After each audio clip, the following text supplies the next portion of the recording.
Ya. Assalamualaikum warahmatullahi wabarakatuh. Waalaikumsalam. Selamat Waalaikumsalam pagi warahmatullahi dan wabarakatuh. salam sejahtera untuk kita semua. Apa kabar semuanya Bapak, Ibu, teman-teman semuanya? Semoga semuanya selalu sehat ya dan tetap semangat meskipun sampai sekarang nih pandeminya belum juga usai. Kita doakan semoga pandeminya cepat berakhir, jadi kita semua bisa berkegiatan seperti biasanya. Dan saya di sini sebagai moderator, nama saya Nina. Saya ingin mengucapkan selamat datang kepada Bapak, Ibu, dan teman-teman semua dalam acara Bincang Online Santai yang ketiga dengan judul Starting a Business in Norway. Acara ini digagas oleh Uminor, Ukhuwah Muslim Indonesia Norwegia, dan di sini saya senang sekali sudah ada narasumber kita 3 orang, yaitu pertama Mbak Putri. Selamat pagi Mbak Putri. Pagi Mbak Nina, pagi semuanya. Terus juga ada Ibu Emi. Selamat pagi Ibu Emi. Dan juga ada Kak Safira. Selamat pagi Kak Safira. Selamat pagi Mbak Nina, selamat pagi semuanya. Dan di sini juga kita senang sekali sudah ada bersama-sama kita ada Bapak Duta Besar. Selamat pagi Pak Dubes, sudah hadir di acara Bincang Online Santai pagi ini. Dan juga pada semua Bapak Ibu, teman-teman yang sudah hadir di acara kita pada pagi hari ini, baik itu dari Norwegia maupun juga siapa tahu ada yang dari Islandia atau mungkin juga ada teman-teman dari Indonesia yang ikutan juga. Selamat datang, senang sekali kita semua bisa berjumpa pada pagi hari ini. Dan sebelum kita mulai pembahasan, saya ingin mengingatkan ada sejumlah ada sedikit slideshow sebentar.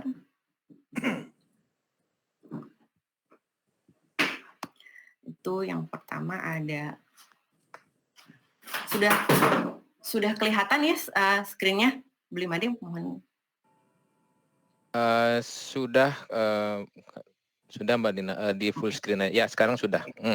Ini ada sedikit reminders untuk kita semua supaya hari ini diskusinya berjalan dengan lancar. Yang pertama adalah tentunya supaya kita semua saling menghormati dan satu sama lain dan juga menjaga online etiquette. Dan online etiquette-nya itu termasuk yang pertama adalah supaya kita semua selalu mute mikrofonnya. Jadi apabila ada yang berbicara, apabila ada yang narasumber sedang menyampaikan paparan, mohon untuk dapat mute mikrofonnya. Dan yang kedua tentunya adalah untuk be responsible in the chat box. Jadi pada Bapak dan Ibu, mohon untuk dapat menggunakan chat box-nya tidak untuk ngobrol satu sama lain, tapi untuk bertanya. Jadi nanti kalau misalkan Bapak dan Ibu ada yang ingin bertanya, mohon untuk tidak langsung unmute dan langsung ngomong, tapi boleh untuk langsung ketik saja di kolom chatnya nanti namanya dan kasih tahu kalau ingin bertanya. Nanti saya moderator dan juga nanti Blimade akan juga memantau, akan mempersilakan Bapak dan Ibu, teman-teman untuk baru menyampaikan pertanyaannya. Tapi sebelumnya tulis dulu di kolom chat box. Dan saya juga ingin mengingatkan untuk di kolom chat box maupun nanti dalam pertanyaan untuk tidak menyampaikan hal-hal yang sifatnya sara atau yang dapat menyinggung satu sama lain. Nah, sebelum kita mulai ke masing-masing narasumber, saya ingin menjelaskan mengenai kenapa sih temanya ini menarik dan penting gitu. Karena kita pikir bahwa ternyata di Norwegia ini, WNI kita di Norwegia yang tinggal tidak hanya bekerja di perusahaan yang memang sudah established, tidak hanya bekerja di perusahaan minyak dan gas yang seperti memang sudah menjadi keunggulan Norwegia gitu. Tetapi ternyata ada juga warga negara kita Indonesia yang di Norwegia ini ternyata juga mempunyai usaha sendiri, dan kita ingin tahu seperti apa sih mendirikan usaha di Norwegia itu, suka dukanya seperti apa, prosesnya seperti apa. Dan ini saya sedikit mulai dengan ada quote dari Oprah Winfrey, "Don't worry about being successful, but work toward being significant and the success will naturally follow." Dan kenapa sih why doing business in Norway? Karena Norwegia itu termasuk salah satu negara yang terbaik untuk memulai bisnis dan menjalankan bisnisnya. Kalau menurut publikasi World Bank di tahun 2020, dari 190 negara yang dinilai oleh World Bank, Norwegia itu menempati peringkat ke-9 sebagai negara yang terbaik untuk melakukan bisnis. Dan Norwegia menempati peringkat ke-25 sebagai negara yang terbaik untuk memulai bisnisnya. Itu ada di publikasi World Bank tahun 2020. Dan kenapa juga Norwegia menjadi salah satu negara yang baik untuk memulai bisnis, itu karena Norwegia sebagai sebuah negara yang maju dengan perekonomian yang kuat, dengan pendapatan yang tinggi. Norwegia itu mempunyai level pendidikan yang sangat tinggi dan juga tingkat produktivitas yang tinggi, dan memang Norwegia kita tahu adalah sebuah negara yang sangat menjunjung tinggi inovasi dan mempunyai high priority is given to knowledge development, innovation, technology, dan juga memaintain sektor bisnis.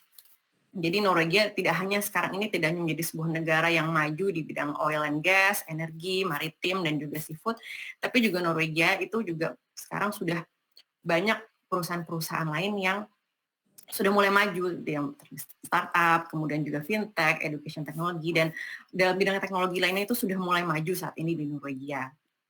Dan di tahun 2017 kemarin, pemerintah Norwegia itu menerbitkan juga publikasi yang isinya adalah pendekatan yang dilakukan pemerintah Norwegia untuk mendukung entrepreneurship, mendukung bisnis. Yang pertama antara lain adalah better access to capital at an early stage, yaitu membantu menyediakan modal. Dan ini mungkin nanti salah satu narasumber kita, mungkin Mbak Putri juga akan menyampaikan dalam paparannya mengenai modal yang diberikan oleh pemerintah Norwegia, bagaimana cara mendapatkannya, atau seperti apa prosesnya, seperti itu mungkin nanti bisa diceritakan oleh Mbak Putri ya, atau nanti dengan Safira atau Bu Emi bisa membantu menceritakan juga. Yang kedua adalah increase access to competence, ini kaitannya adalah dengan pendidikan. Jadi seperti tadi, Norwegia adalah sebuah negara yang memiliki level pendidikan yang tinggi, dan pendidikan itu pun juga dimanfaatkan untuk mendukung iklim tumbuh kembang bisnis dan entrepreneurship di Norwegia. Dan Norwegia sendiri juga mempunyai aspirasi untuk menjadi sebuah negara yang atraktif untuk para pengusaha, para wirausaha untuk mendirikan usahanya. Jadi tidak hanya usaha-usaha yang sudah established seperti dalam bidang minyak dan gas ataupun seafood, tapi juga dalam bidang yang lain, mungkin bidang makanan, kuliner, atau dalam bidang pertanian dan dalam bidang lainnya. Karena itulah makanya kita pikir acara kita hari ini, Bincang Online Santainya, mempunyai tema yang sangat menarik dan juga dengan narasumber yang sangat-sangat kompeten di bidangnya. Untuk itu saya nggak mau berlama-lama, langsung saja saya ingin mempersilakan kepada Putri untuk mempresentasikan yang pertama. Mbak Putri ini sebagai sebagai perkenalan, Mbak Putri ini sudah tinggal di Norwegia sejak tahun 2018, betul ya Mbak Putri ya? Betul Mbak Nina. Dan Mbak Putri ini dulu S1-nya lulusan dulu S1 ITB dan S2-nya dari London, dari Imperial College. Dan sekarang Mbak Putri ini merupakan COO dari Safi AS, sebuah startup di Norwegia. Nah, Safi AS itu seperti apa? Nanti Mbak Putri akan menjelaskannya dalam paparannya. Itu langsung saja Mbak Putri, dipersilakan. Makasih banyak Mbak Nina. Assalamualaikum warahmatullahi wabarakatuh. Terima kasih semuanya, selamat pagi waktu Norwegia. Ini udah screen share Mbak ya, Belum, Mbak Nina? Sebentar, Belum ya, oke. Sebelumnya saya ingin mengucapkan terima kasih banyak yang sudah meluangkan hari Sabtu paginya untuk mendengarkan sedikit cerita tentang bisnis saya dan juga teman-teman di Norway ini. Jadi kita tahu ya bagaimana weekend itu sangat berharga dan waktunya terbatas gitu. Jadi saya sangat-sangat mengapresiasi waktunya. Jadi saya ingin bercerita sedikit tentang pengalaman saya selama setahun belakangan ini membangun Sevi. Jadi belum lama ya, belum seperti nanti narasumber yang lainnya. Saya tergolong yang paling muda. Jadi saya sedikit cerita tentang perjalanan saya tentang setahun ini. Next, Mbak Nina. Jadi buat yang belum kenal, nama saya Putri. Saat ini seperti yang Mbak Nina kenalkan, saya CEO dari Sevi dan lain-lain di sini. Saya juga seorang ibu dari seorang anak berumur 2 tahun dan juga seorang istri juga. Jadi kalau di Norway ini kita juga harus juggling peran-peran tertentu. Jadi disinilah saya bilang dan lain-lain. Jadi Sevi ini hanya sebagai pekerjaan saja, tapi juga kita harus banyak kegiatan lain ya di sini. Next Mbak Nina. Ini tadi yang Mbak Nina sudah ceritakan tentang CV saya. Saya langsung aja mungkin perkenalan dari Sevi. Next Mbak. Jadi mungkin teman-teman yang sudah hadir di sini bertanya sebenarnya bisnisnya apa sih, terus produknya apa, kemudian kliennya apa. Saya akan secara singkat menjelaskan itu, tapi saya mungkin nantinya akan bercerita lebih lanjut tentang perjalanan hingga mencapai produk produknya saat ini. Jadi next Mbak, secara simple Safi itu adalah mobile digital assistant. Kita itu kliennya adalah para pemilik toko makanan. Jadi misi kami itu adalah untuk meningkatkan profit dari usaha makan kecil menengah, serta mengoptimasi operasi bisnis mereka, serta juga mengurangi sampah makanan yang dihasilkan. Nanti saya akan cerita lebih lanjut tentang bagaimana proses sampai di sini. Next Mbak.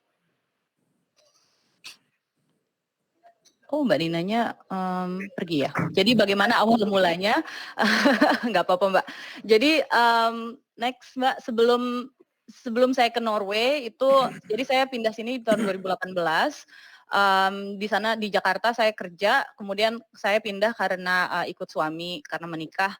Nah, jadi sebelum saya pindah ke sini, saya sudah apply berbagai macam pekerjaan di sini. Jadi saya lihat berbagai macam portal pencari kerja, apply ke puluhan perusahaan, ada yang sampai interview akhir, tapi tidak bisa diterima karena bahasanya belum bisa. Jadi itu salah satu kendala terbesar untuk bekerja di sini ya bagi sebagian orang. Ada juga yang keterima kerja tapi jauh di Alta sana di utara dekat perbatasan Finland sama Rusia. Jadi kayaknya tidak mungkin ya. Kemudian akhirnya saya apply di internship yang tidak berbayar di salah satu perusahaan venture capital lokal. Jadi venture capital itu mereka memberikan private equity financing untuk startup dan early stage company. Salah satu program yang mereka jalankan itu namanya akselerator. Jadi mungkin teman-teman kalau yang udah nonton drama Korea startup itu ada yang namanya sandbox. Nah itu jadi itulah salah satu akselerator ya. Nah, jadi saya waktu itu magang di sana. Akselerator itu program intensif 3 bulan memberikan support kepada perusahaan-perusahaan yang sudah dipilih. Tujuan akhirnya itu mempersiapkan perusahaan-perusahaan yang ikut serta dalam proses itu untuk dapat investasi dengan lebih cepat. Nah, dulu waktu di Jakarta itu saya ikut proyeknya USAID tentang sustainable finance. Jadi itu dan background engineering saya cukup membantu peran saya di sana waktu itu sebagai scouting officer. Saya bertugas mencari startup dengan lingkup global yang sesuai dengan kriteria perusahaan venture capital tempat saya internship. Perusahaannya waktu itu perusahaan lokal, jadi memang ada mereka nyebutnya family office ya. Jadi keluarga Norway yang kaya raya memang kebanyakan uang dan mereka ingin investasi di startup gitu ya. Nah, kemudian setelah saya magang di sana sekitar 3 bulanan, saya juga waktu itu setelah itu saya hamil, jadi habis itu juga jadi saya juga berhenti untuk internship di situ sambil menikmati kehamilan anak pertama saya. Nah, kemudian next Mbak Nina. Setahun kemudian saya dihubungi sama ex-kolega saya dari venture capital tempat saya magang kemarin itu. Jadi dia sudah pindah ternyata ke venture capital lain. Nah, dia bercerita nih tentang Antler. Jadi nama visi tempat dia kerja itu namanya Antler dan dia menyarankan saya untuk ikut proses interviewnya. Jadi itu memang mereka lagi rekrutmen bulan untuk program Januari tahun lalu. Dan itu terbuka siapa saja boleh ikut. Jadi seperti interview kerja aja, ada step-stepnya. Nah, saya pun browsing tentang program ini. Ternyata Antler ini awalnya dibangun sama seorang Norwegian yang basisnya di Singapura sekitar tahun 2017 kalau nggak salah. Nah, itu sama perusahaan venture capital juga, yang tapi mereka bukan invest ke perusahaan, tapi mereka invest ke orang. Jadi orang yang dianggap berpotensi untuk membangun bisnis, mereka akan menyiapkan pendanaan. Nah, mereka membuka cabang di Oslo awal tahun lalu. Nah, karena tadi Norway itu termasuk tadi yang Mbak Nina udah sebutkan ya. Jadi itu termasuk Norway itu termasuk number 1 fastest growing Nordic countries in terms of number of investment. Jadi banyak sekali memang dana yang disalurkan untuk perusahaan-perusahaan yang baru dibuka. Nah, banyak perusahaan besar juga di Norway ini yang mau berkolaborasi dengan startup atau perusahaan-perusahaan kecil yang baru dibuka ya, dan juga sedang tumbuh pesat sekali beberapa tahun belakangan ini. Dan terakhir startup dari Norway itu banyak sekali yang berhasil. Baru kali ini ada yang namanya Spacemaker, itu mereka baru dibeli sama Autodesk, salah satu perusahaan besar dari Amerika. Jadi memang sedang giat sekali gitu. Nah, saya tertarik sekali dengan program ini, tapi saya sama sekali tidak punya pengalaman membangun bisnis, tidak punya ide bisnis. Tapi teman saya akhirnya yang rekruter itu menegaskan, tidak apa, justru program ini akan mempersiapkan kamu membangun bisnis dan menemukan partner bisnis kamu yang skillnya saling melengkapi, dan ide bisnis itu nantinya bisa dibangun bersama-sama. Kemudian setelah itu, next Mbak. Akhirnya saya memutuskan untuk ikut program ini. Bisa lihat saya yang mana di foto itu, ya saya di kiri atas yang paling tidak sadar kamera. Saya nggak tahu kenapa foto ini yang dipilih, tapi ya tidak apalah. Jadi ini cohort saya, rata-rata dari mereka memiliki 11 tahun pengalaman kerja, jadi saya salah satu yang paling muda dengan pengalaman kerja yang saat itu hanya sekitar 4 tahun. Lalu rasionya background mereka itu 50-50 ya, dari commercial dan dari technical. Ini cohort yang sangat internasional, ada 24 nationalities dan juga 80% dari semua cohort ini sudah pernah bekerja di minimal 2 negara atau lebih. Nah, dalam menjalani program Antler ini, kita banyak diberi masalah, problem gitu ya, problem statement, dan harus mempresentasikan solusinya dalam 24 jam. Tujuannya adalah untuk melihat kecocokan antara kita sama teammate kita. Nah, di sini tuh kita di-drill untuk menemukan solusi yang unik, namun tetap visible dari suatu masalah. Dan juga di-drill untuk membuat bisnis plan yang baik, serta mempresentasikannya. Setelah itu kami juga banyak diberi materi praktikal tentang memulai dan menjalankan bisnis, mulai dari menemukan ide, mencari co-founder, sampai mendapatkan early stage investment. Nah, disinilah saya bertemu dengan co-founder saya, Jessica. Dia itu berasal dari, dia itu Chinese American, tapi sudah lama tinggal di Norway. Kami sangat cocok karena kami sangat tertarik dengan isu sustainability. Saya dengan latar belakang engineer dan operation, dan co-founder saya dengan latar belakang bisnis dan strategi. Cara berpikir kami lumayan mirip, namun kami selalu men-challenge keputusan-keputusan yang dibuat. Terus kemudian untuk idenya itu sendiri, akhirnya kami melakukan suatu brainstorming session dari Sustainable Development Goals-nya UN. Mana nih kira-kira dari sekian banyak SDG yang relevan untuk Norway. Dan juga tidak hanya itu, tapi juga skill yang kami miliki dan juga ketertarikan kami atau passion kami di bidang apa. Tak lama kita jauh tuh pada SDG yang berkaitan dengan food waste. Nah, akhirnya kami pun melakukan market research, jadi kita desk study, baca-baca banyak paper, dan juga kita interview langsung ke kafe-kafe, bakery, restoran, supermarket, hotel.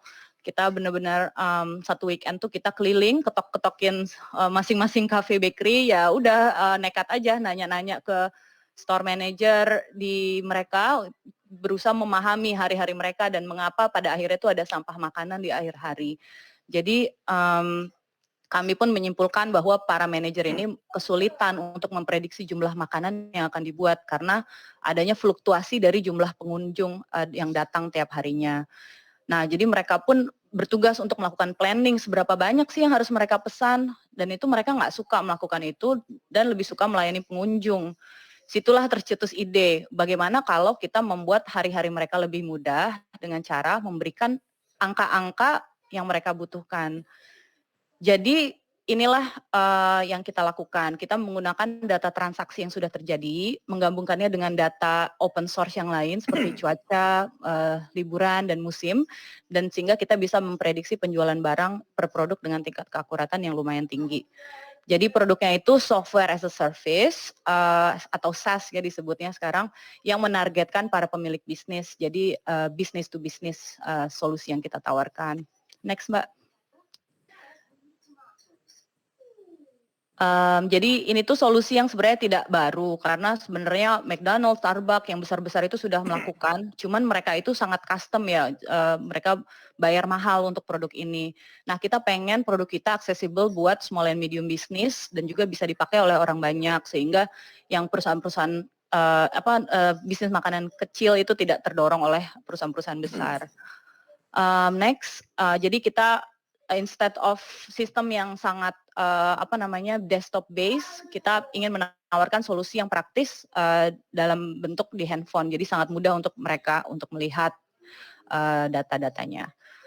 Next Mbak, ini salah satunya adalah semuanya itu jadi lebih mudah karena satu tempat, kita ada dari dulu yang mereka harus menghabiskan sekitar 30 sampai 1 jam untuk mereview berapa banyak yang mereka mau order dengan tools yang berbagai macam, sekarang dengan adanya sistem kita, hanya mengambil waktu 5 sampai 15 menit.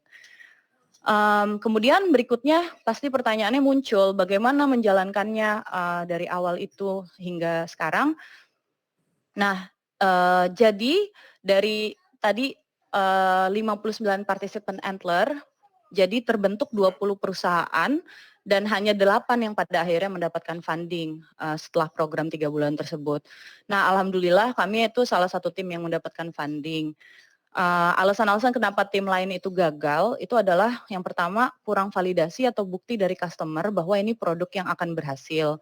Yang kedua, banyak juga ide bisnis yang kurang matang, dan yang ketiga, tim yang tidak terlihat kompatibel atau kompeten untuk menjalankan ide bisnis sehingga investor tidak teryakini.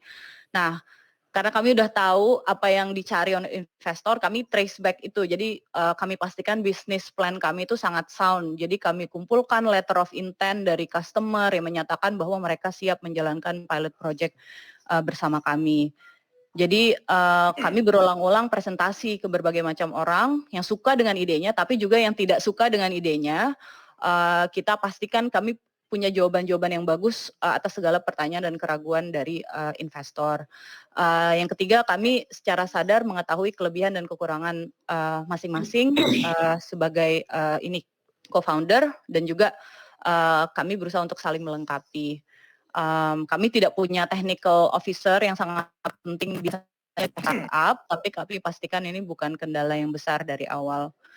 Kemudian setelah mendapatkan investment awal dari Antler pada bulan April tahun lalu sebesar 1,5 million NOK, kami apply Innovation Norway Commercialization Grant namanya. Jadi seperti yang Mbak Nina ceritakan, di Norway ini banyak sekali grant yang diberikan untuk perusahaan-perusahaan yang baru mulai.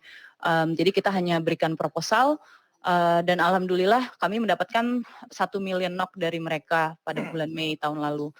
Nah, dengan uang yang terkumpul, akhirnya kami membuat produk pertama kami. Jadi sebelumnya itu hanya PowerPoint aja, cuman ide aja, cuman cerita-cerita belaka. Akhirnya kami bisa membuat produk pertama, dibantu dengan anak-anak internship. Jadi kita mengandalkan student-student, kita reach out ke kampus-kampus, telepon mereka, tanya ada nggak student yang mau intern, kita masukin ads-nya.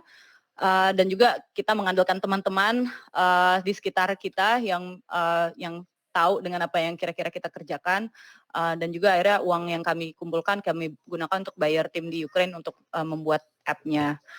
Dan akhirnya muncullah itu tadi ya produk pertama kami yang langsung dipakai oleh pilot customer kami, salah satunya Open Bakery. Kalau yang di Oslo mungkin udah pernah ke tokonya, mereka punya 15 cabang di Oslo sendiri.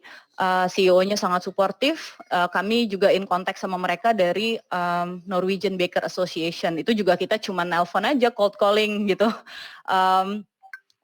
Boleh nggak nih kami pitching gitu. Jadi di sini tuh alhamdulillah sangat terbuka ya orang-orangnya. Kalau mereka merasa itu memang ide yang bagus, mereka akan sangat open untuk ini have meeting sama kita gitu. Nah, setelah itu Desember kemarin pun kami berhasil fundraising lagi dan mengumpulkan 7,2 million NOK dari angel investor atau orang-orang yang memang private individual pengen pitch in uang gitu, sama juga ada grant dari public funding juga dari Innovation Norway. Terus kami juga apply dari Forskningsrådet itu SkatteFUNN itu untuk pengurangan pajak. Jadi setiap tahunnya kita karena kita masih di awal kita bisa apply project dan saat ini kita bisa mendapatkan pengurangan pajak hingga 19%. Jadi kami lihat banyak sekali opportunity yang bisa dipakai ya untuk dari segi startup. Jadi banyak sekali perks-nya gitu kalau di Norway ini. Next. Bikin gulai ikan sale itu jangan dipotong-potong bilang.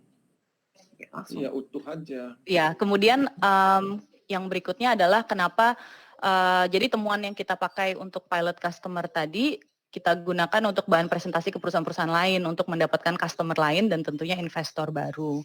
Jadi ini beberapa result dari awalnya gitu kan, bahwa mereka emang berhasil untuk bisa meningkatkan revenue dan juga mengurangkan waste dan waktu. Kemudian berikutnya kita juga aktif untuk promosi di media ya, jadi kita bikin website dari scratch ya, semuanya kita kerjain sendirilah. Sampai suatu hari kita juga kaget karena tahu-tahu kita di feature di Forbes ya. Nah ini juga milestone tersendiri. Kita maksudnya kita nggak minta untuk di feature, ternyata ada yang recognize kita. Jadi itu juga cukup keren. Ya kita saat ini masih terus tumbuh, terus belajar. Ini tim kita sekarang yang full time hanya 3, saya dan Jessica dan juga Agnieszka. Itu data science lead kita, dan yang Ingrid, Jacob sama William itu mereka part time saja. Ya dan juga tentunya kita tidak sendirian, kita juga next Mbak, kita juga ada disupport oleh advisor. Ini mereka sangat informal sebenarnya, bukan board member atau bagaimana, hanya orang-orang yang kita kenal dari network dari Antler itu saja, sama beberapa yang kita ya udah cold calling tanya-tanya, atau ada beberapa yang dari postingan dari pas kita pengen cari orang gitu. Itu aja sih. Jadi kita masih terus tumbuh dan juga masih terus belajar. Jadi demikian sharingnya, semoga bermanfaat. Kalau ada yang tertarik untuk tahu lebih lanjut, monggo nanti dihubungi. Terima kasih semuanya. Oke, terima kasih banyak Mbak Putri atas sharingnya, bermanfaat sekali untuk kita semua. Bagus sekali untuk teman-teman terutama yang mau tahu seperti apa sih startup, kalau membuat startup di Norwegia itu seperti apa. Nah, ini tadi Mbak Putri yang perusahaannya bisa dibilang belum terlalu lama. Sekarang kita akan ngobrol-ngobrol dengan Bu Emi. Bu Emi ini mungkin udah nggak asing lagi untuk kita semua yang ada di Norwegia, karena Bu Emi dengan Scandinavia-nya sudah berkecimpung udah hampir 30 tahun ya Bu Emi ya kalau nggak salah. Dan Bu Emi, selamat pagi Bu Emi. Selamat pagi Mbak Nina. Iya, apa kabar Bu Emi, sehat? Baik-baik aja. Oke, ini langsung aja kalau sama Bu Emi kita ngobrol-ngobrol aja, karena Bu Emi ngobrol-ngobrolnya biar lebih santai. Dan teman-teman kalau misalkan ada yang mau bertanya nanti langsung aja chat, ketik di kolom chat ya teman-teman. Jadi nanti kalau mau langsung tanya ke Bu Emi, nanti biar Bu Emi bisa langsung menjawabnya. Nah, jadi untuk Bu Emi kalau boleh nih pertama-pertama mungkin perkenalan diri dulu dan mungkin memberitahu, ceritain sedikit mengenai usahanya Bu Emi dan sedikit sejarahnya, dan kenapa sih Bu Emi memilih mendirikan Scandinavia itu, ide awalnya seperti apa. Silakan Bu Emi. Assalamualaikum warahmatullahi wabarakatuh. Selamat pagi Bapak-bapak, Ibu-ibu, teman-teman, adik-adik semuanya yang saya hormati. Bagi yang belum kenal dengan saya, nama saya Emi. Pertama kali saya masuk ke Norway tahun Desember 1982. Waktu itu saya mengunjungi keluarga mertua, dan saya datang lagi Desember 1983 bersama anak pertama saya, Erik Jorgensen, yang waktu itu berumur 3 bulan. Tahun 83 ini, yang kedua kalinya saya ke Norway, winter lagi. Jadi tadinya saya yang baru pindah dari Indonesia, saya pikir Norway ini kok winter terus, karena mungkin terletak di daerah kutub utara ya. Nah, sesudah itu anak kedua saya lahir, Martin Jorgensen, tahun 1988. Sesudah anak kedua ini lahir, keinginan untuk berbisnis yang tersimpan selama ini semakin mengejolak. Awalnya tinggal di Norway, saya merasa sangat kesepian. Karena dari wanita karir yang paling sibuk kerja di waktu itu sebelum pindah ke Norway, saya kerja di shipping internasional. Tiba-tiba di rumah saya hanya kerja jaga anak dan di luar dingin sekali. Awal pertama kali saya waktu itu diajarin oleh mertua, ya jelasnya waktu saya pindah ke Norway itu sebetulnya saya enggak begitu pintar masak ya. Dan waktu itu mertua saya mengajarin saya cara membuat roti di Norway dan pizza. Sesudah saya praktekkan, saya mengundang mereka. Kata mertua, kok pizzanya saya lebih enak daripada gurunya. Kepercayaan diri saya bertambah. Awalnya saya belajar masak masakan Indonesia sendiri dari buku-buku yang saya bawa dari Indonesia dengan bahan bumbu-bumbu yang sangat terbatas dan tidak ada yang jual semuanya di Norway. Dan sehingga waktu itu saya untuk membuat kecap manis itu saya campur kecap asin, kasih gula, brown sugar. Tahun 1984 hanya ada satu toko Pakistan di Groenland yang namanya Sahur yang menjual bumbu-bumbu dari Pakistan dan India. Dan begitu pun barang-barang yang dijualnya sangat terbatas. Tokonya kecil sekali.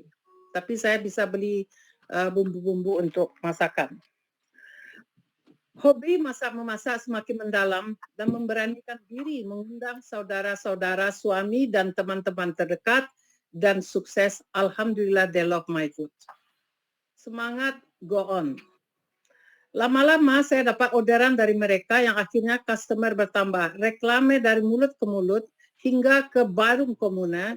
Saya mengisi acara culture evening mereka diisi dengan masakan Indonesia dan beritanya masuk koran lokal Barum Bustika karena makanannya something new from Asia, belum ada lawan dari negara-negara lain. Dengan latar belakang 7 tahun kerja di Overseas Shipping Company di Indonesia dan saya mengerti dengan prosedur import-ekspor dokumen, maka tahun 1951 saya memberanikan diri untuk mengimpor bumbu-bumbu dari Indonesia, mengingat kebutuhan untuk masakan dan bisnis kecil-kecilan yang saya sudah mulai jalankan. Saya mulai buka perusahaan 31 Januari 1991 sama dengan tanggal hari lahir saya dan saya beri nama Scandinavian Indonesia. Atas permintaan orang-orang Indonesia di Norway saat itu, saya mulai mengimpor kecap bangau yang katanya the best. Tidak sukses. Berikut impor bumbu-bumbu masakan Indonesia dengan merek Kokita. Jalannya juga macet, karena jumlah Indonesia di Norway saat itu tidak banyak, hanya sekitar 200 orang. Akhirnya saya banting setir mulai promosi di toko-toko orang Norway dan mengedukasikan mereka untuk bagaimana caranya memakai produk Kokita ini atau bagaimana caranya memasak masakan Indonesia. Jualan mulai laku. Ternyata barang laku hanya waktu promosi saja dan sudah itu penjualan jatuh lagi. It was very tough karena turnover saya lambat sekali. Tahun 1953 rasanya ingin menutup saja perusahaan Scandinasia ini karena kalau barang tidak laku saya dimarahin oleh yang punya toko dan mereka minta saya supaya barang di-return berarti uang harus dipulangkan. Bu Emi kalau boleh saya potong sedikit. Jadi kita mau tahu juga nih Bu Emi kalau perbedaan kondisi ketika dulu awalnya memulai usaha sama waktu sekarang ini tuh kayak gimana nih Bu Emi? Kalau waktu itu ya saya mulai buka usaha waktu itu mudah sekali ya tahun 1991 itu saya mulai mengimpor produk dari Indonesia. Terus saya waktu itu approaching dengan Mattilsynet ya, Norwegian Food Safety Authority. Saya pertama kalinya tuh menanyakan apa sih persyaratannya untuk bisa import produk-produk dari Indonesia.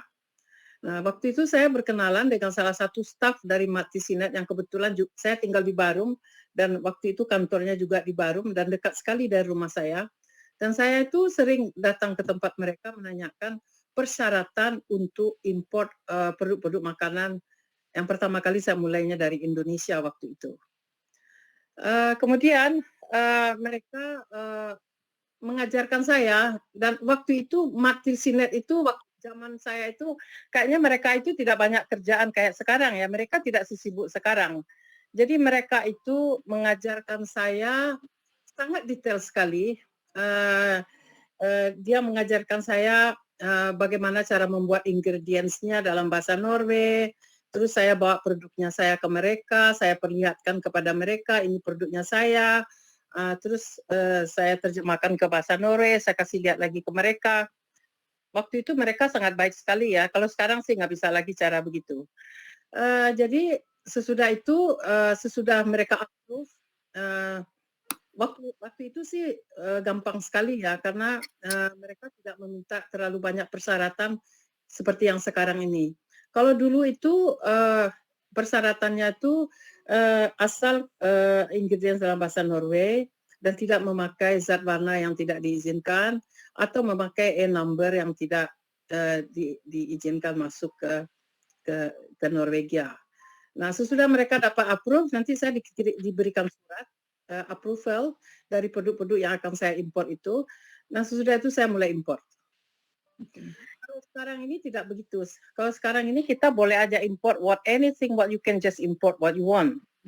Tapi tanggung jawab itu sekarang di tangan importir sendiri. Kalau sekarang ini itu di sini itu mereka kayaknya itu tidak punya waktu untuk ngajarin kita kayak zamannya saya mulai tahun 91. Kalau sekarang ini kalau kita tanya itu mereka sepertinya sibuk, cuma jawabnya itu, kamu lihat aja itu di buku matilsinet.no gitu. Kamu belajar aja di situ semua ada info. Okay. Bu Emi boleh sekalian ini karena waktunya waktu kita kan nggak banyak, boleh nggak Bu Emi cerita ngasih tips-tips atau kunci sukses Bu Emi usahanya bisa bertahan sampai sekarang ini seperti apa sih Bu Emi? Tahun 1994 itu saya mulai import Yasmin Ras dari Thailand. Waktu bersamaan juga saya dapat keagenan kecap manis ABC dan santan kara dari Indonesia.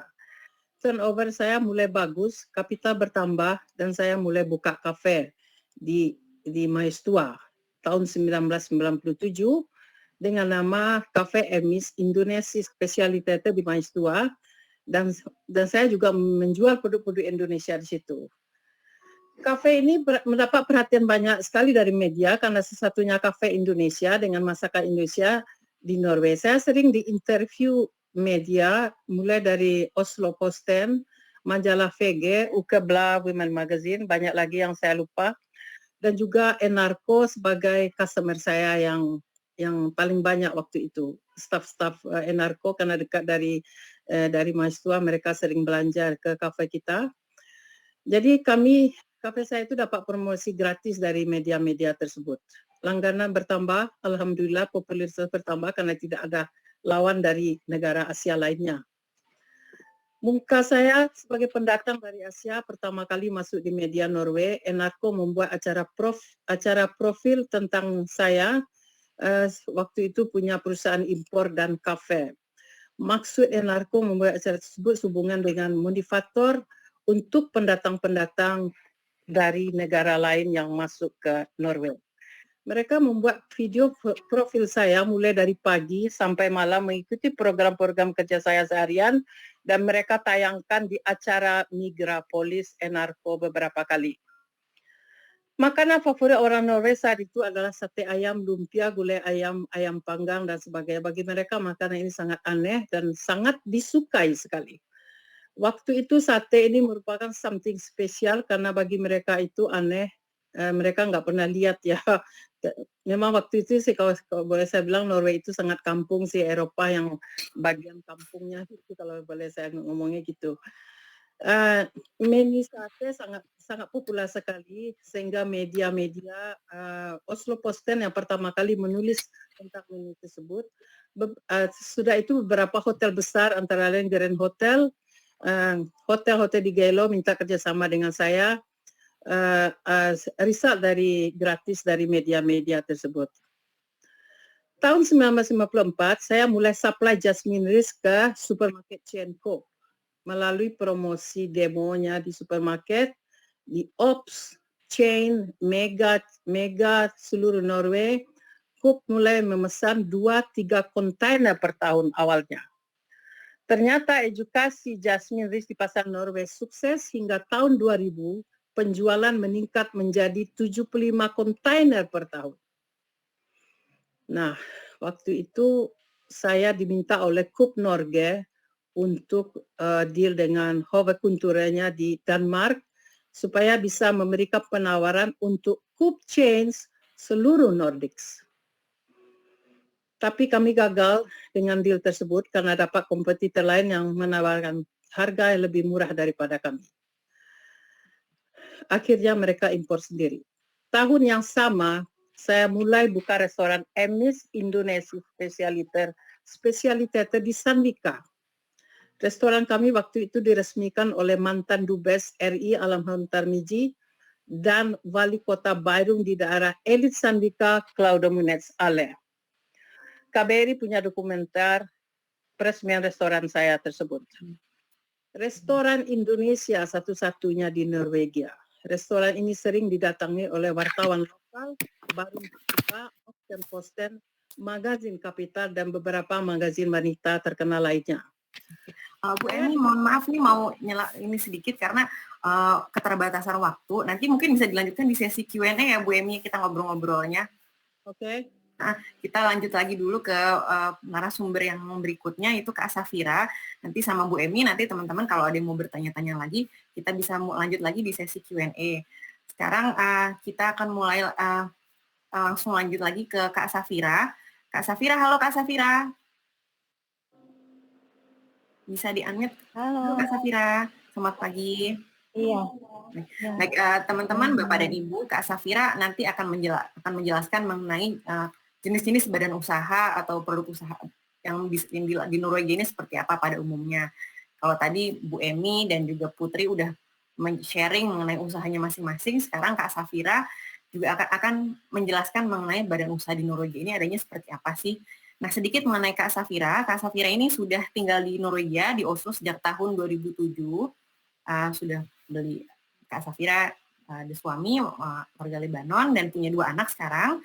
Dan beliau ini adalah seorang akuntan. Jadi sudah lulus dan terdaftar sebagai CPA di Norway pada tahun 2017 dan mempunyai pengalaman bekerja di bidang accounting selama 11 tahun di Norwegia.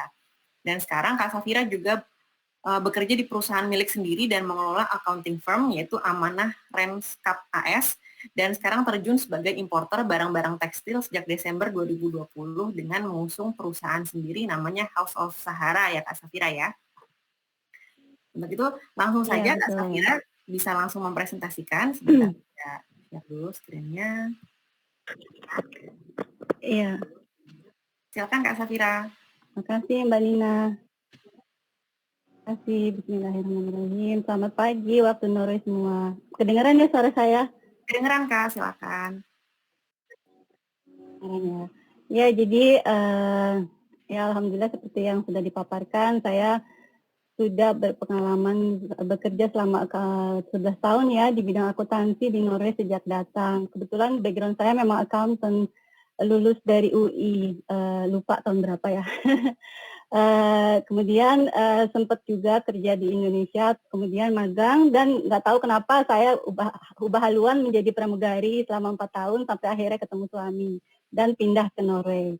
Dan pada awal juga saya juga berpikir mungkin saya background sebagai pramugari itu bisa saya pakai di sini ya bekerja. Namun alhamdulillah jalannya ada gitu. Saya pun akhirnya mendapatkan kursus dari NAF accountant.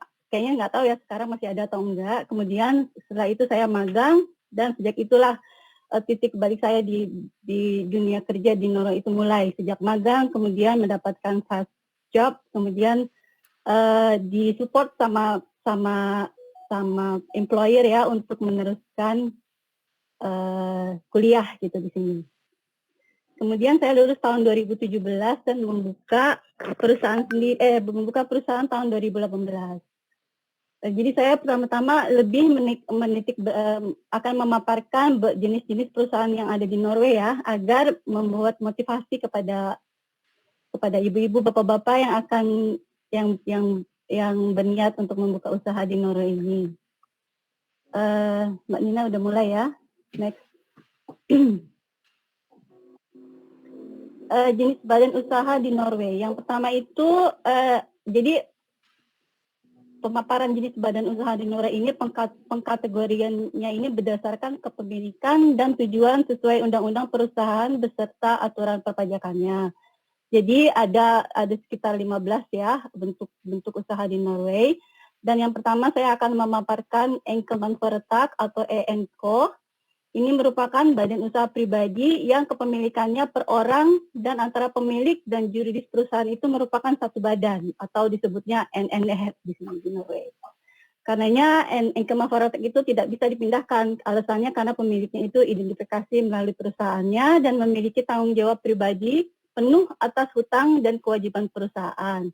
Dan perhitungan pajak pun dari hasil laba terkait ke pajak pribadi. Kemudian nomor 2 itu ada bentuk aksjeselskap. Akse itu saham ya kalau di Norway. Dia itu ada 3 kategorinya.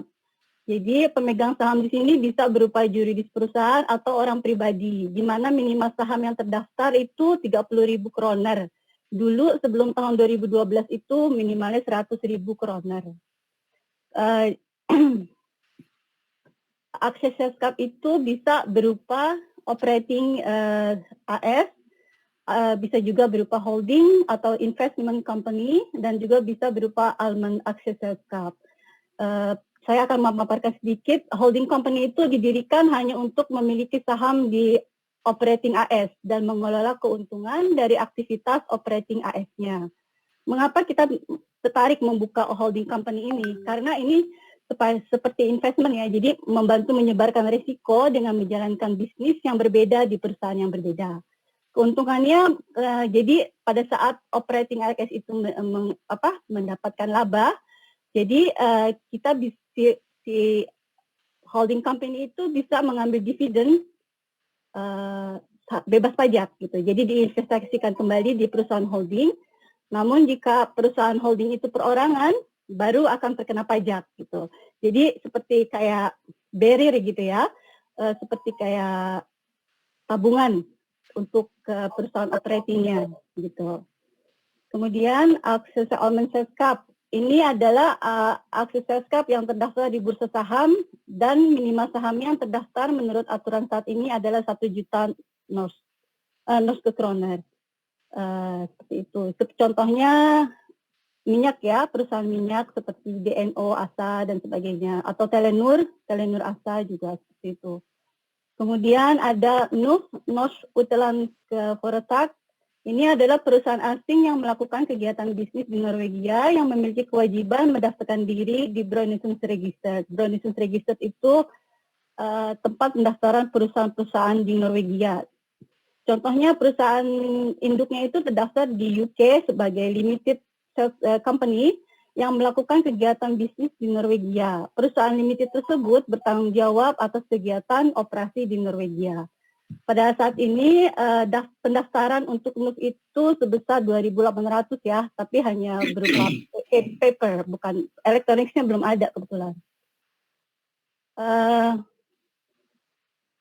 NUF ini cocok bila Anda itu memiliki bisnis yang ingin Anda uji, tapi tanpa terlalu banyak mengeluarkan uang. Kenapa? Karena NUF ini menjadi alternatif yang baik. Anda pun dapat bisa mengkonvert NUF itu ke aksjeselskap. Karena NUF itu tidak perlu modal seperti aksjeselskap ya. Dan NUF itu bisa cocok contohnya sebagai holding company. Jadi aturan-aturannya hampir sama dengan AS, namun tidak perlu modal seperti AS. Seperti itu. Kemudian yang keempat ada ansvarlig selskap atau det ansvar. Ini adalah perusahaan di mana minimal 2 partisipan itu memiliki tanggung jawab pribadi yang tidak terbatas atas kewajiban perusahaan. Jadi ini hampir mirip dengan Enkema Foretak. Hanya saja dia ada minimal 2 partisipan. Di dalam ansvarlig selskap ini ada 2 jenis, yaitu perusahaan yang bertanggung jawab atau ansvarlig selskap, di mana para peserta atau partisipan itu memiliki tanggung jawab pribadi yang tidak terbatas untuk kewajiban perusahaan. Maksudnya tidak terbatas itu, jadi jika ada hutang, kewajiban, itu tuh terkena pribadi ya, jadi tidak terbatas. Tidak seperti aksjeselskap yang hanya terbatas sesuai dengan modal yang ditanamkan. Kemudian jenis yang kedua adalah perusahaan yang bertanggung jawab dengan tanggung jawab bersama yang atas kewajiban perusahaan itu maksudnya det ansvar. Jadi sama-sama dibagi tapi sesuai dengan apa yang ditanamkan gitu. Jadi lebih ringan daripada ansvarlig selskap ini. Seperti itu ya. Kemudian ada foreigning atau LAC. Nah, ini contohnya itu Uminor. Jadi asosiasi ini dimiliki orang anggota yang mempunyai kepentingan bersama yang sifatnya bisa non-profit, kemanusiaan, politik, dan sebagainya. Keuntungan, hutang, atau aset pun tidak dapat dibagikan kepada anggotanya karena ini adalah bukan pemilik ya, tapi asosiasi yang merupakan anggotanya yang mempunyai kepentingan yang bersama. Kemudian ada Sambit Kefortak atau SA. Ini adalah sebuah asosiasi yang tujuan utamanya adalah mempromosikan kepentingan perekonomian. Kalau di Indonesia itu contohnya koperasi. Anggota minimal 2 orang, bisa berupa orang atau bisa berupa yuridis organisasi. Keuntungan di operasi bisa ditanamkan kembali di perusahaan atau didistribusikan di antara anggota. Jadi ini agak beda dengan foreigning ya. Karena ini tujuannya untuk mencapai kepentingan perekonomian gitu. Tidak ada anggota yang memiliki tanggung jawab pribadi atas kewajiban perusahaannya. Kemudian Stiftelse itu bentuk usaha karena testamen, hadiah atau disposisi hukum lainnya tersedia secara independen untuk tujuan tertentu. Misalnya tujuan kemanusiaan, tujuan sosial, ekonomi atau non-profit. Contoh yang paling nyata misalnya itu Foundation Lady Diana ya yang di UK itu seperti itu bentuk Stiftelse itu foundation gitu. Next ya Mbak Nina, makasih. Kemudian di slide berikutnya bentuk usaha yang agak spesial di Norway. Dikatakan karena spesial karena aturan-aturan tambahan untuk pengadaannya termasuk pembukuan, sumber perpajakan dan seterusnya. Jadi Tingresli Samaya ini merupakan usaha kepemilikan barang yang didaftarkan di Tinglist. Jadi misalnya Anda memiliki boat ya yang kemudian dimiliki oleh lebih dari 2 orang atau lebih dan ingin berdaftarkan secara resmi sebagai perusahaan. Kemudian ada Air Section Samaya, dia adalah kepemilikan properti yang dibangun atau direncanakan di sebuah gor atau pertanian yang dibagi DELT kemudian ditafsirkan secara resmi. Kemudian Boreslag, suatu perkumpulan dengan memberikan hak kepada pemegang unit untuk tinggal di rumahnya sendiri di dalam Boreslag. Jadi seperti yang mungkin sudah ada bapak-bapak atau ibu dengar sebelumnya ya, Boreslag. Dan yang terakhir itu ada Bully Belak, contohnya Ubus. Asosiasi yang tujuan utamanya menyediakan dan mengelola perumahan bagi pemegang unit melalui asosiasi perumahan. Begitu. Jadi ya ada 11 ya. Nah, yang di antara 11 perusahaan itu yang common di Norway itu adalah Enkelmann-Foretak dan AS. Mengapa? Karena lebih common, lebih mudah untuk mendirikannya. Dan saya akan mencoba memperdalam apa sih keuntungan Enkelmann-Foretak dan kekurangannya ya. Yang pertama itu keuntungan membuka usaha Enkelmann-Foretak itu.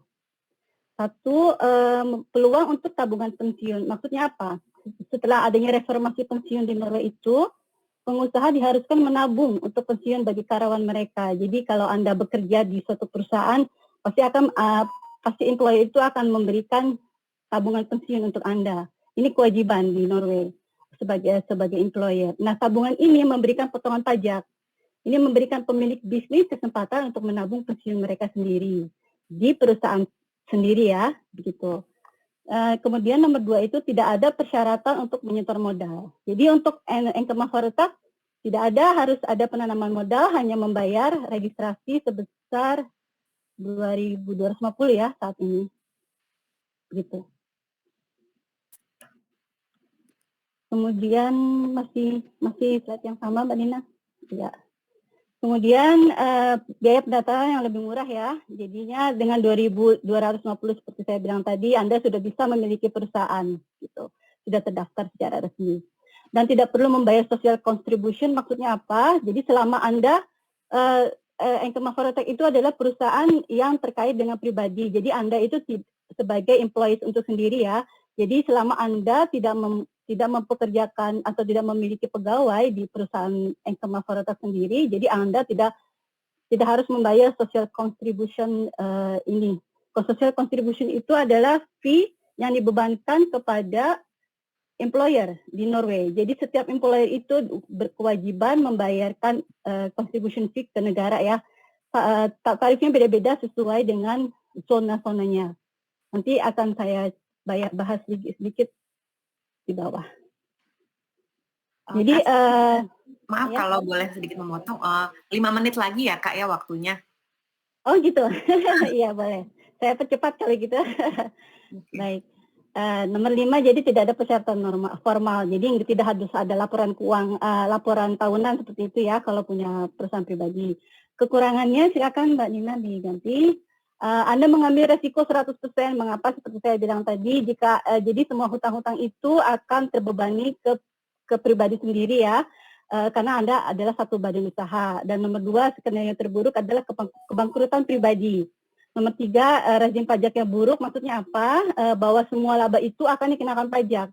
Jadi selama Anda misalnya mempunyai pajak pribadi sebesar 40%, 30%, semua laba yang ada di perusahaan ini akan terkena pajak sebesar seperti itu. Dan dan pajak trik the affiliate juga lebih besar ya untuk untuk pemilik perusahaan perorangan sebesar 11,14% untuk tahun 2020.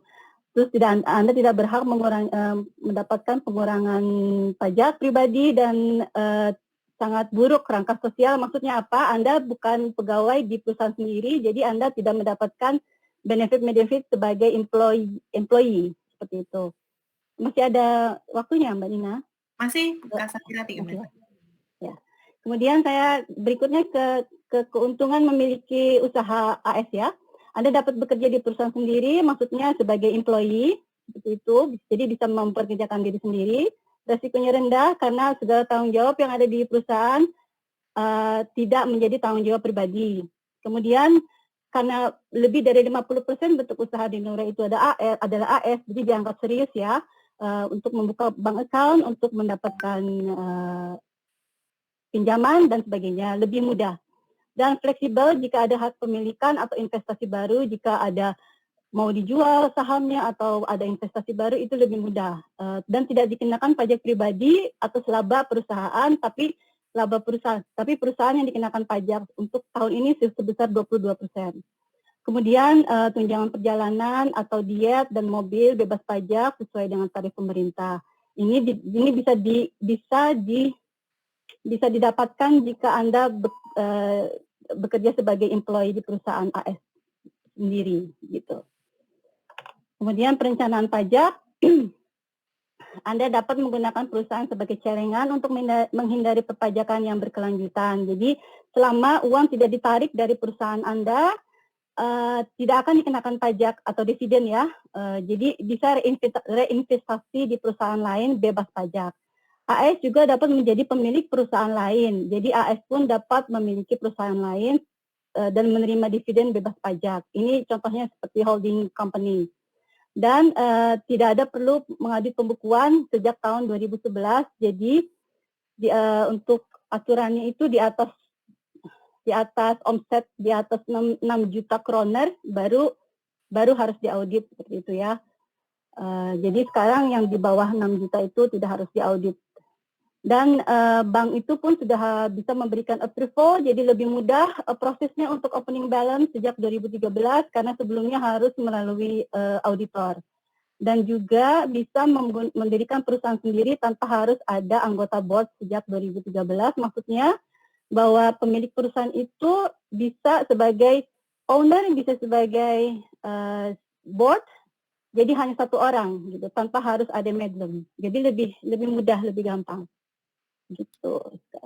Dan kekurangannya lebih banyak formalitas untuk ditangani karena harus mengadakan majelis atau general assembly contohnya, terus membayar perusahaan, juga membayar social contribution jika mempunyai pegawai, dan aturan dividen walaupun bisa mengambilkan dividen tapi ada aturan-aturan tertentu yang tidak mudah.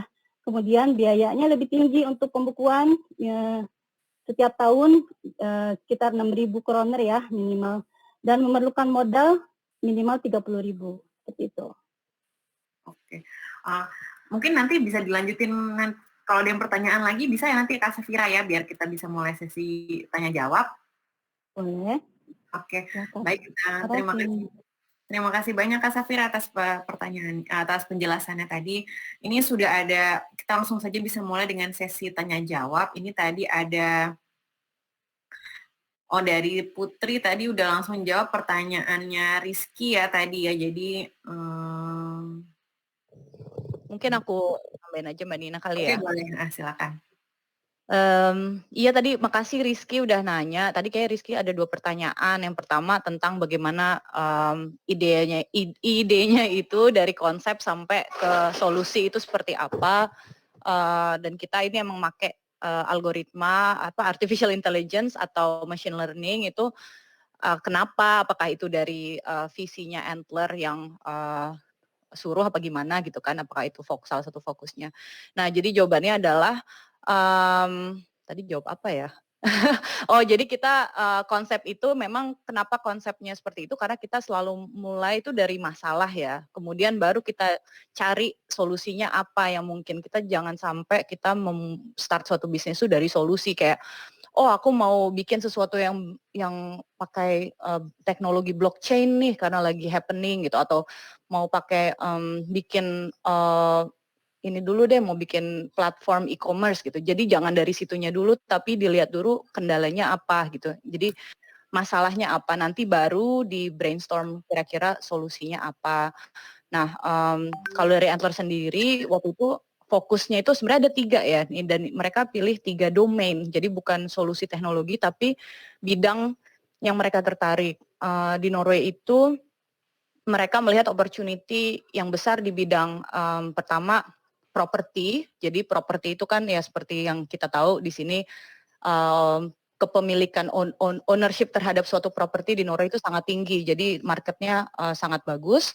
Yang kedua itu energi. Jadi mereka melihat bahwa memang di Norway ini opportunity-nya besar untuk membuka bisnis di bidang energi.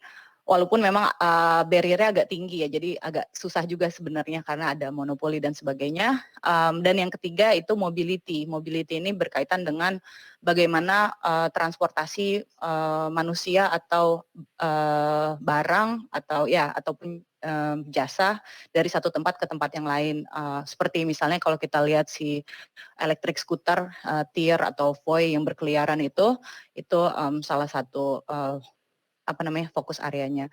Nah, kemudian tadi ada pertanyaan juga yang kedua tentang yang paling penting tentang menemukan ide yang kira-kira dapat berjalan dengan baik gitu ya untuk membuat perusahaan SaaS. Ini mohon dikoreksi Rizky kalau salah pertanyaannya.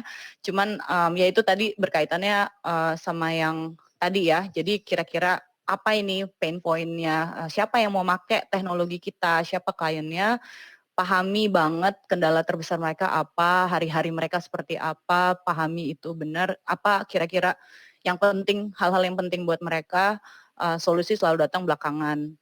Kemudian terkait dengan investor, yang kita harus fokuskan itu saat kita sedang dievaluasi oleh investor atau meyakinkan mereka itu adalah yakinkan kalau memang ini ada loh yang bayar gitu kan, ini banyak yang nyari ini produknya, itu satu penting, tentunya dengan data dan angka-angka. Yang kedua pastikan kalau kamu punya tim yang benar-benar bisa dipercaya gitu kan, kredibel dari sisi background, sudah pernah melakukan ini sebelumnya atau kira-kira latar belakangnya cukup relevan, dan juga punya kemauan yang tinggi untuk menjalankan bisnis ini, jadi nggak ngambang. Terus yang ketiga itu bisnis plan yang sound, itu tadi plan kedepannya seperti apa, rencana scalingnya bagaimana, distribution channel yang direncanakan seperti apa, itu kalau semuanya jelas itu kayaknya investor akan teryakini. Kemudian tadi maaf nih jadi aku cuman summary aja. Tadi ada pertanyaan juga tentang pengurangan pajak dari Mbak Monica, itu tadi aku udah sampaikan linknya, itu dari Skatefund. Bisa dilihat di situ, syarat-syaratnya juga ada di sana, dalam bahasa Inggris juga ada, tadi aku udah cek. syarat. Jadi sebenarnya dari Skatefund ini kita apply-nya dalam bentuk R&D project. Jadi kalau misalnya kita punya bisnis, coba ambil satu scope dari bisnis itu dan dibentuk menjadi suatu project research and development tersendiri. Jadi nantinya itu kita apply proposal, sama kayak kalau yang mungkin lagi PhD atau researcher itu mungkin sudah biasa dengan hal ini. Itu ya kita apply proposal aja, nanti mereka akan review dan nanti mereka akan approve projectnya. Kemudian itu tadi Skatefund domainnya bisa dari mana aja ya, jadi nggak terbatas industri tertentu, cuman harus menghasilkan sesuatu yang baru. Cuman itu bisa sesuatu yang barunya itu bisa di challenge lagi. Kemudian tadi ada Mas Royan nanya untuk pas kita approach investor pertama di Mediasikah dari Antler, tips untuk kita yang mau buat startup terus approach investor via dari mana. Investor pertama kita ya memang Antler itu banyak ngasih rekomendasi, coba ngasih introduction itu banyak sekali. Jadi banyaklah membuka jalan buat kita. Ada banyak juga yang kita approach sendiri, tapi memang Antler itu sangat membantu di awalnya. Nah, kalau tadi seperti yang dijelaskan sama Kak Safira, sebenarnya kalau emang niat mau buka startup, mau bootstrapping istilahnya ya, atau mau pakai dana sendiri dulu di awal, itu nggak masalah, karena biayanya kita menyisikan, kalau nggak salah 30.000 NOK, ya Kak Fira mohon dikoreksi kalau salah, untuk bikin satu OS. Jadi kalau emang udah punya ide dan yakin ini udah ada customer, ya buat aja dulu gitu. Nanti dari situ kalau udah kelihatan ada traction-nya, nanti baru datang ke investor. Nah, caranya gimana? Di Norway ini banyak sekali kayak inkubator startup yang untuk early stage sekali ya, yang masih dalam berupa ide saja atau masih MVP atau pokoknya prototype awal gitu. Banyak sekali, ada The Factory, ada Mesh, komunitasnya banyak. Aku bisa share nantinya apa-apa saja kalau emang benar tertarik. Dan biasanya kalau udah ikut komunitas itu nanti akan membuka banyak sekali network. Aku ngerapel lagi nih, ada lagi nggak ya? Udah kan ya? Udah. Oke, makasih Mbak Nina. Yang sama. Ini kemudian ada lagi dari pertanyaan dari Pak Royan, Mas Royan juga untuk Bu Emi. Dia bertanya, dulu saat menawarkan produk ke Indonesia, produk-produk Indonesia itu dari toko ke toko atau door to door, dan apakah fokusnya hanya ke toko-toko Asia saja, Bu? Terus kemudian dia juga bertanya, ada kemungkinan nggak ya Bu Emi produk-produk Indonesia ini mejeng di toko-toko mainstream di Norway kayak Rema, Kiwi, Extra, seperti itu? Mungkin bisa dijawab Bu Emi secara singkat. Bu Emi masih di mute, mohon di-unmute dulu. Karena tadi kan pembicaraan saya langsung dipotong kan, sebetulnya itu sudah ada di dalam yang mau saya bicarakan. Oke. Itu kalau misalnya mau menawarkan produk-produk Indonesia itu sih bisa aja sih, kamu produk makanan dari door to door ya. Cuma kalau saya lihat sekarang produk-produk makanan Asia sekarang ini sudah sangat berlimpah ruah sehingga toko-toko sekarang itu mereka sudah tidak punya space. Kita aja sekarang untuk memasukkan produk-produk yang baru, tokonya menolak karena tokonya udah penuh dan yang mereka prioritas itu barang yang turnover-nya cepat. Itu sekarang toko-toko Asia itu ya. Mereka karena importer produk Indonesia sekarang produk dari Asia sudah terlalu banyak ya. Jadi sehingga untuk menjual barang baru itu it's not easy today. Ini apa kesulitan saya saat ini. Mengenai barang-barang yang saya impor itu saat ini barang-barang kita sudah ada di Meni, di Spar, mainstream market, juga ada di Coop. Cuma saat ini kita memakai salah satu distributor orang Norway yang untuk mensuplai ke beberapa supermarket chain itu. Tapi untuk saat ini kita akan mencoba untuk take over supaya distributor kita dengan chains itu langsung. It is under process sekarang ini. Jadi kita nggak mau lagi pakai distributor in between antara kita dengan supermarket chain ini. Selama ini kita memakai satu distributor karena ini hanya membuat barang yang kita tawarkan menjadi mahal. Jadi our goal now is bagaimana caranya supaya kita bisa offer produk kita langsung ke supermarket chains tanpa melalui orang ketiga distributor yang kita pakai selama ini. Oke, Karena ini juga ada pertanyaan juga nih buat Bu Emi juga dari Bu Melisa. Nah, tadi kan Bu Emi sempat cerita bahwa Bu Emi mendirikan restoran Indonesia ya Bu Emi ya. Itu ada kendala-kendalanya nggak sih Bu dalam mendirikan kafe sampai akhirnya berlanjut atau tidak berlanjut gitu Bu Emi? sebetulnya kalau kita punya kafe yang restoran yang gitu-gituan itu sebetulnya kalau the ownersnya ada di situ ya mungkin bisa running good ya. Tapi kalau misalnya the ownersnya semuanya dilepas kepada anak buah itu ternyata gagal. Karena saya juga sudah menjalankan sendiri. Tahun 2001 anak saya yang tua sakit, jadi perhatian saya untuk restoran saya tidak begitu banyak dan akhirnya penjualan saya menurun waktu itu. Omset kita menurun langsung. Karena kita tidak di tempat. Jadi maksudnya itu ownersnya itu kalau punya restoran itu sangat sangat memakan waktu kita gitu deh. Ibaratnya itu kayak kita itu kawin dengan restoran itu. Begitu kita lepas saja sedikit perhatian kita langsung aja itu larinya itu ke mempengaruhi omsetting kita ya, langsung gitu. Terus yang persoalan yang lain itu kalau di Norway ini problemnya kita itu banyak yang pegawainya yang sering sakit dan hak mereka untuk tidak masuk kerja itu tinggi ya. Jadi kalau di ownersnya nggak sanggup dengan nggak tahu masaknya, nggak tahu ini kita misalnya mengandalkan hanya cooknya aja, itu saya kira that is the big problem sebetulnya. Waktu itu saya juga punya cook ya, jadi kalau cooknya nggak masuk, dia sakit, akhirnya saya sendiri yang harus masak. Kalau tidak, itu restoran tidak bisa jalan. Oke. Terima kasih Bu Emi jawabannya. Ini ada pertanyaan dari Pak Agus Darmawan untuk Kak Safira. Tadi Kak Safira menyinggung biaya pembukuan 6.000 NOK per tahun untuk bentuk usaha AS. Apakah ini biaya untuk meng-hire accountant cukup sekali setahun? Itu pertanyaannya Kak Safira. Ya, baik. Ini maksud saya 6.000 ini untuk membuat laporan pajak AS ya. Jadi hanya untuk laporan pajaknya aja, di mana itu setahun sekali. Tidak termasuk accountant AS itu jika sudah terdaftar VAT itu harus melaporkan 2 bulan sekali. Jika laporannya itu dikirim 2 bulan sekali, ada yang 1 tahun sekali ya, tergantung offsetting. Ada yang sebulan sekali bahkan untuk melaporkan. Jadi itu kontinuitas itu yang biasanya biayanya lebih banyak untuk meng-hire accountant. Tapi yang maksud saya 6.000 itu untuk laporan pajak aja tahun sekali. Oke, terima kasih Kak Safira. Ini ada lagi pertanyaan lagi dari Kak Konif untuk Bu Emi lagi. Bagaimana cara kita memasukkan dan mempromosikan produk kita dari Indonesia ke Norwegia? Kenapa produk kita seperti kurang bersaing di sini? Terima kasih Bu Emi. Maksudnya produk makanan atau produk apa ini? Mungkin Kak Konif mungkin bisa. Produk makanan ya, ini pertanyaan dari suami sebenarnya. Silakan.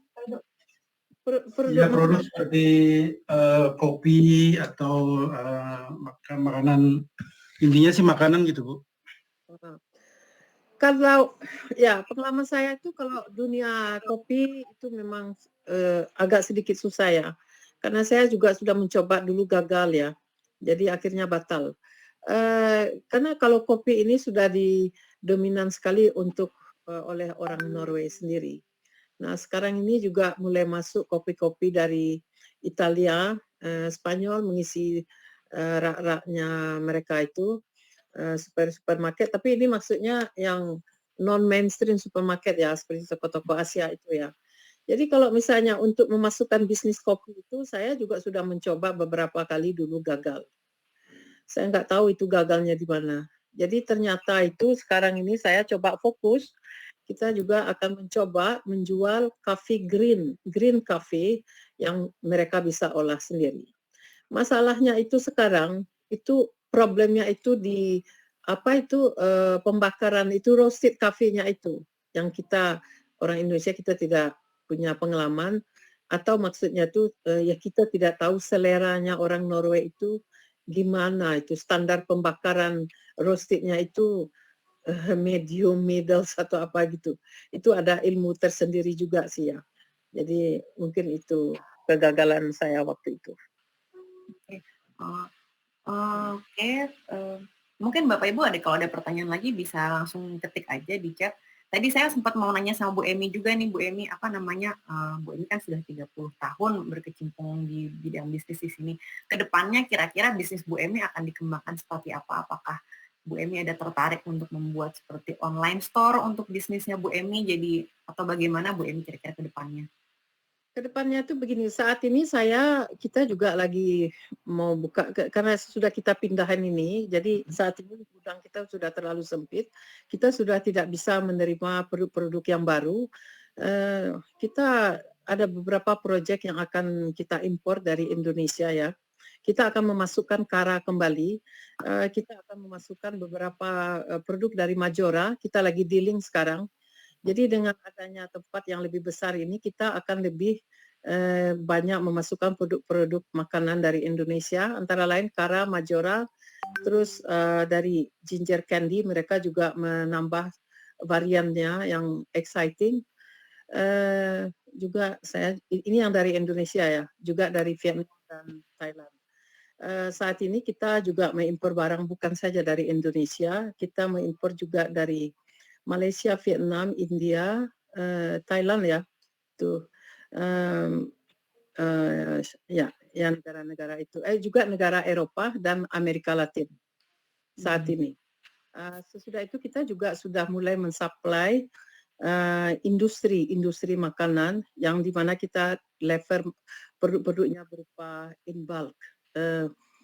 Misalnya saat ini kita mensuplai coconut milk and coconut water untuk vegan industri, itu berupa kita importnya berupa in bulk 200 kilo.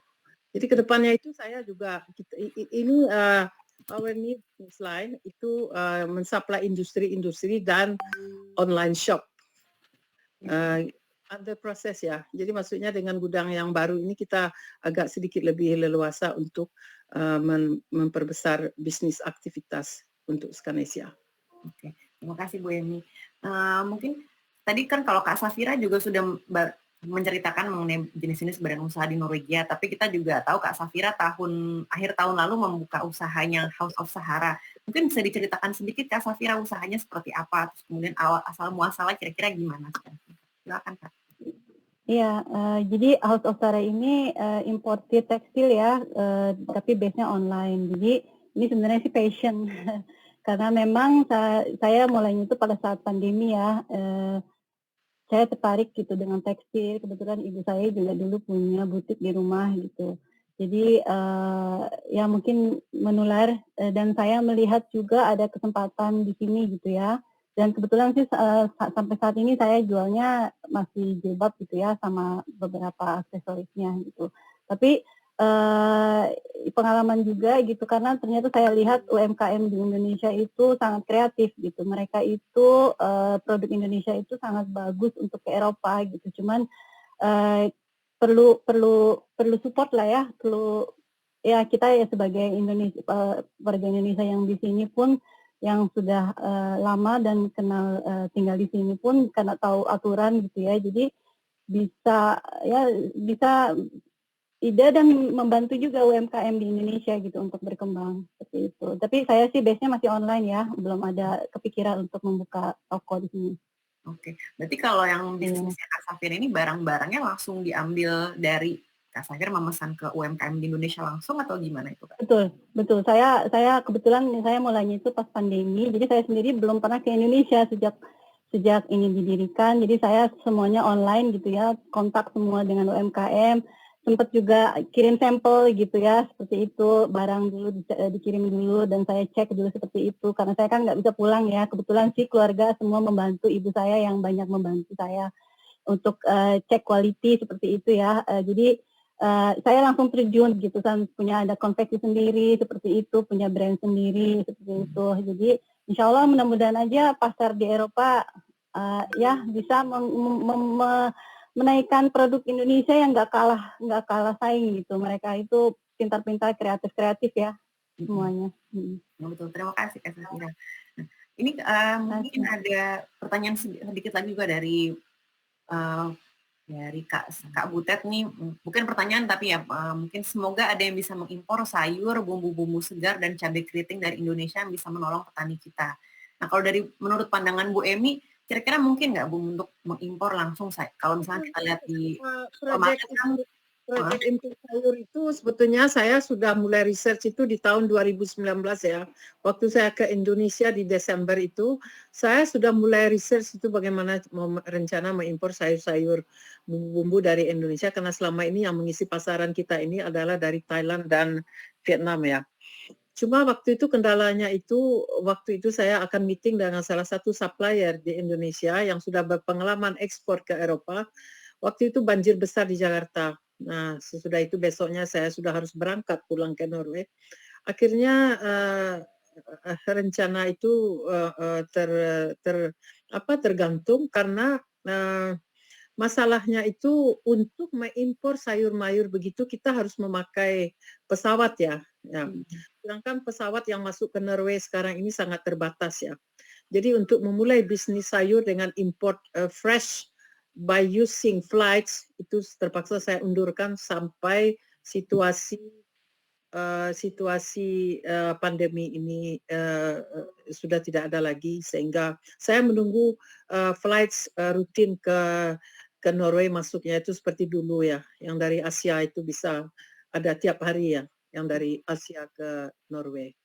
Ada beberapa flight. Jadi saya tergantung sekali dengan flights sebelum saya mulai dengan rencana import sayur mayur. Itu sudah ada program saya sudah bicara juga dengan salah satu staf dari Dirjen Pertanian di Jakarta untuk planning.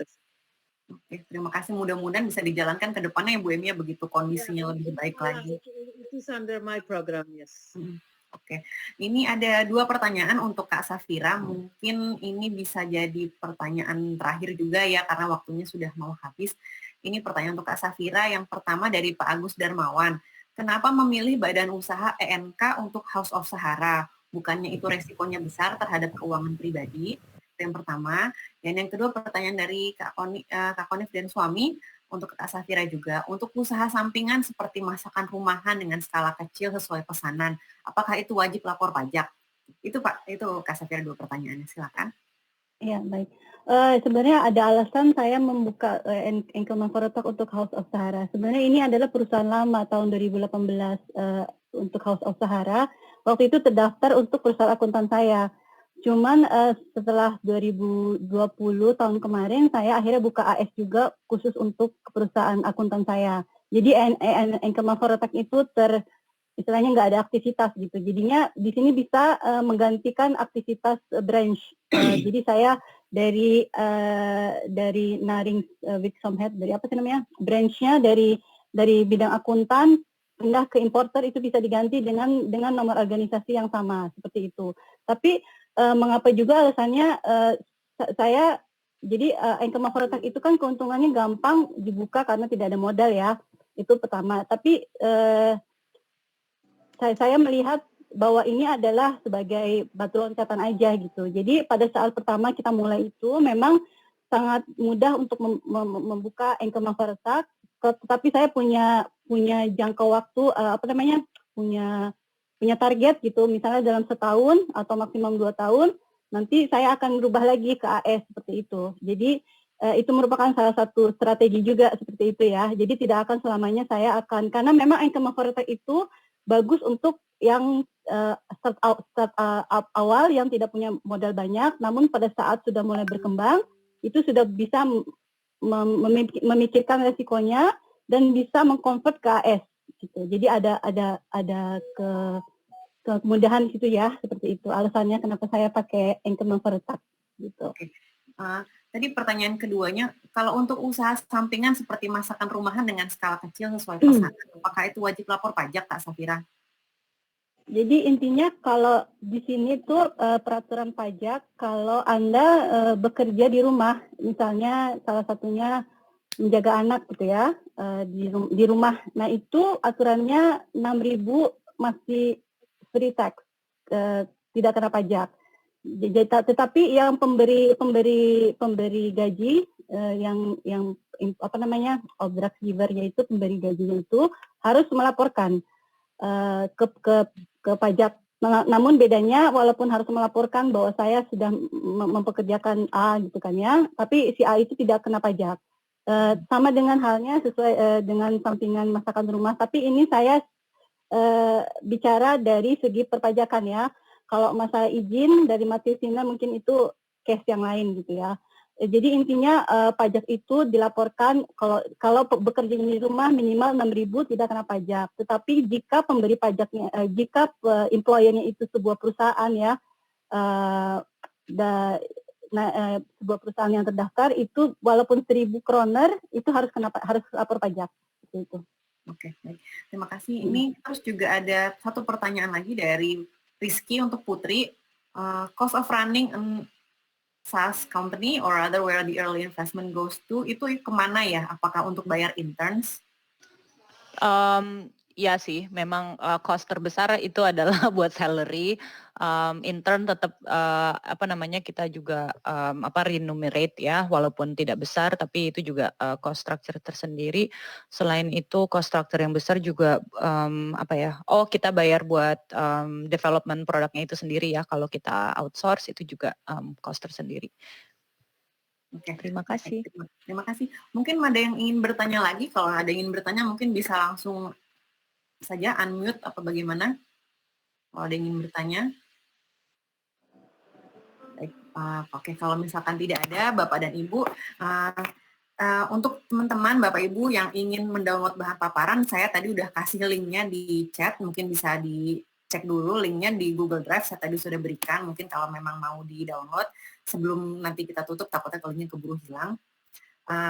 Sekali lagi kami dari panitia, saya sebagai moderator ingin mengucapkan terima kasih kepada seluruh narasumber, kepada Mbak Putri, Bu Emi, kepada Kak Safira yang sudah menyampaikan paparan yang sangat menarik dan saya yakin ini sangat bermanfaat untuk kita semua, apalagi mungkin yang ingin membuat startup maupun ingin membuat badan usaha lainnya di Norwegia, mungkin jadi tahu pengalaman teman-teman yang narasumber ini seperti apa. Mungkin nanti kalau ada yang bertanya juga nanti bisa mau tanya-tanya juga ke narasumber karena tadi dari slideshow-nya sudah ada email Mbak Putri juga dan tadi ada kontaknya Kak Safira juga. Dan saya juga mengucapkan terima kasih kepada semua Bapak Ibu teman-teman yang sudah ikutan di acara bincang online santai kita pada pagi hari ini di hari Sabtu ini. Terima kasih sekali atas partisipasinya. Dan semoga kita semua selalu sehat sampai bertemu lagi di acara bincang online santai yang keempat di bulan depan. Sekali lagi terima kasih. Selamat siang dan wassalamualaikum warahmatullahi wabarakatuh. Waalaikumsalam. Waalaikumsalam. Makasih banyak semuanya. Terima kasih. Terima kasih banyak semuanya. Terima kasih. Terima kasih.